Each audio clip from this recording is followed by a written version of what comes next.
오직 나의 나 된 것은 하나님의 은혜입니다. 아멘.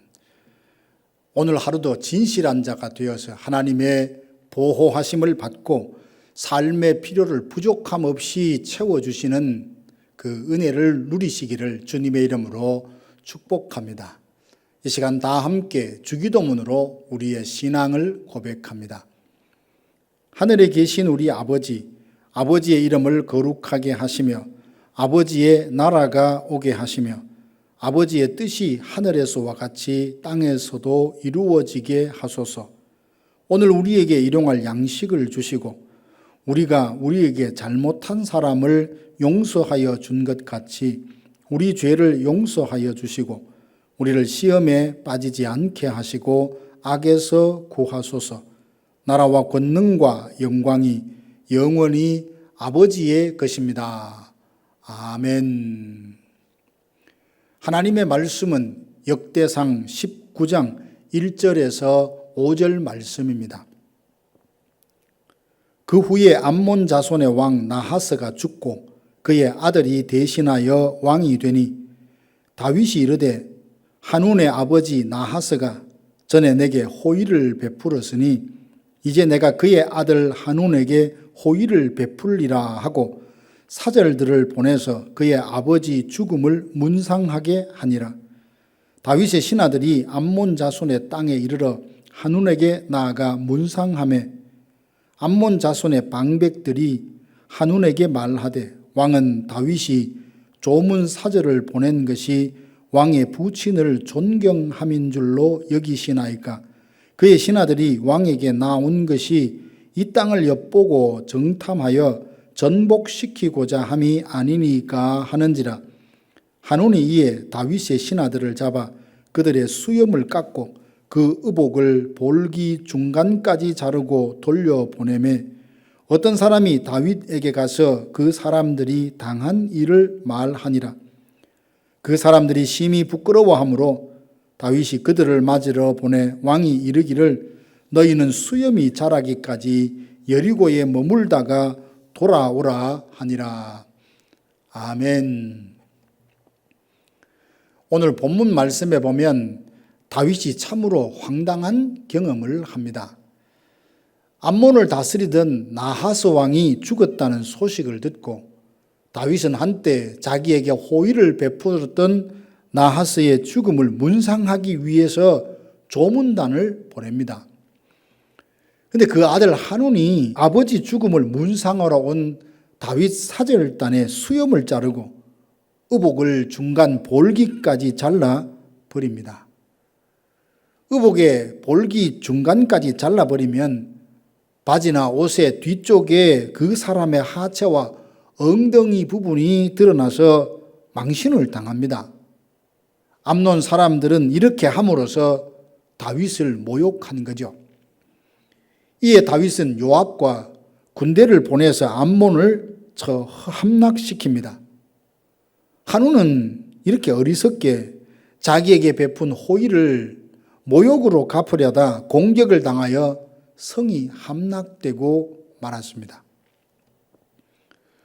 우리가 지혜로운 결정을 하려고 하면 주변에 조언하는 사람들이 지혜로운 사람이어야 합니다. 한운 왕이 잘못된 결정을 하는 데는 어리석은 신하들이 한 몫을 했습니다. 다윗이 보낸 조문객들이 암몬에 도착하자 방백들 신하들의 눈에는 왕의 부친을 존경하기 때문에 아니라 그 나라를 정탐하여서 무너뜨리기 위해서 왔다고 판단을 합니다. 그리고 자기들의 생각대로 왕에게 간청을 하죠.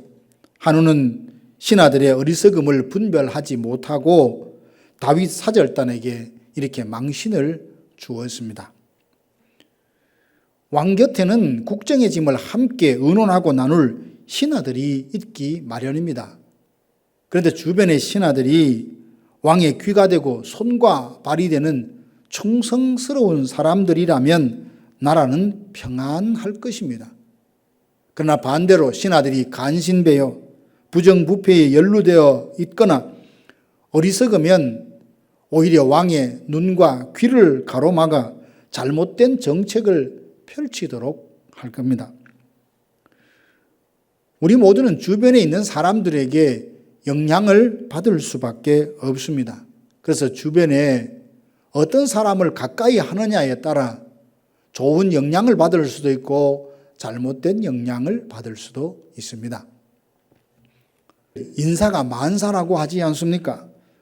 어떤 사람을 가까이 하고 어떤 사람을 어떤 지위에 앉히느냐에 따라서 비즈니스든 공동체든 잘 되기도 하고 혼란에 휩싸이기도 합니다. 칼빈이 장로 제도를 만들었는데 제네바 교회의 장로들은 칼빈의 버금갈 정도로 성경과 교리에 대해서 박식했고 인품과 삶에서 모범이 되는 훌륭한 지도자들이었습니다. 칼빈이 교회에 어떤 문제를 두고 머리를 맞대고 함께 의논할 수 있을 만큼 성숙한 리더들이었습니다.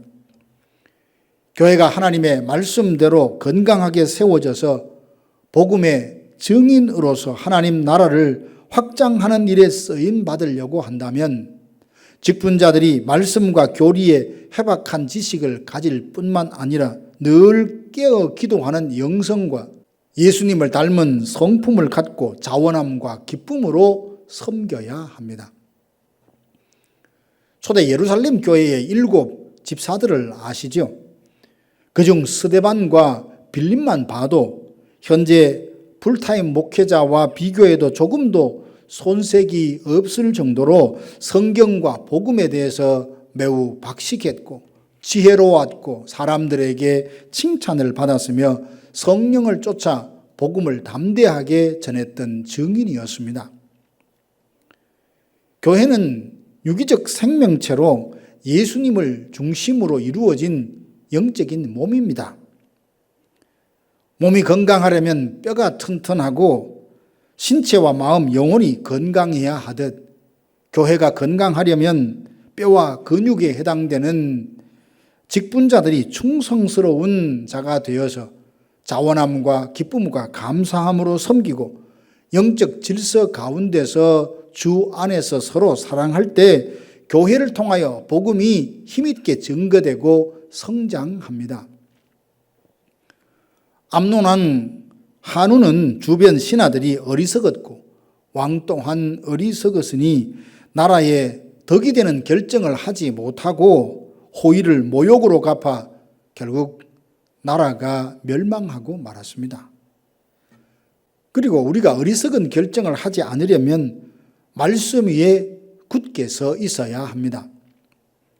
한운과 암몬의 방백들은 나라를 이끌고 경영할 수 있는 철학도 자신감도 없었고 그저 두려움에 사로잡혀 있었습니다. 자라보고 놀란 가슴, 소뚜껑 보고도 놀란다는 속담처럼 그들은 다윗의 존재 자체가 두려웠습니다. 하나님께서 다윗이 어디로 가든지 이기게 하시니 블레셋과 소바왕 하닷 에셀, 다메섹 아람 등 이스라엘 인근 나라들을 다윗이 정복해 가고 있다는 소식을 그들도 들었을 것입니다. 그런데 다윗은 진심으로 그들에게 호의를 베풀었는데 다윗에 대한 두려움 때문에 다윗의 짐승을 보지 못했고 오히려 정탐하러 온 것으로 오해를 했습니다. 사람의 마음속에 두려움이나 깊은 우울감이나 슬픔에 잠겨 있을 때는 올바른 판단을 하기가 매우 어렵습니다. 성도가 말씀 위에 굳게 서 있지 못하고 두려움에 사로잡혀 있다면 올바른 판단을 하기가 어렵습니다. 그러므로 세상 역사가 힘있는 그 누군가에 의해서 좌지우지되는 것이 아니라 세상 모든 역사의 주관자는 하나님이시라는 믿음으로 상황에 휘둘리지 말고 강하고 담대한 믿음을 가지십시오. 말씀 위에 굳게 서서 하나님을 사랑하고 그 뜻대로 살면 7번 넘어질지라도 8번째 다시 일으켜 주실 것이라는 믿음으로 무장하십시오. 하나님께서 나와 함께 하시면 범사가 형통하게 될 것이라는 믿음으로 강하고 담대하십시다. 그래야 잘못된 대로 끌려가지 아니하고 믿음의 표대를 향하여 많은 사람들을 이끌어 갈 수 있습니다. 사랑하는 성도 여러분, 암몬 왕 한운과 그의 신하들이 다윗의 호의를 모욕으로 갚았다가 성이 함락되고 멸망하는 그 결과를 보면서 이를 반면교사로 삼을 수 있기 원합니다. 우리는 하나님께로부터 한량없는 은혜를 받아 누리며 살고 있습니다.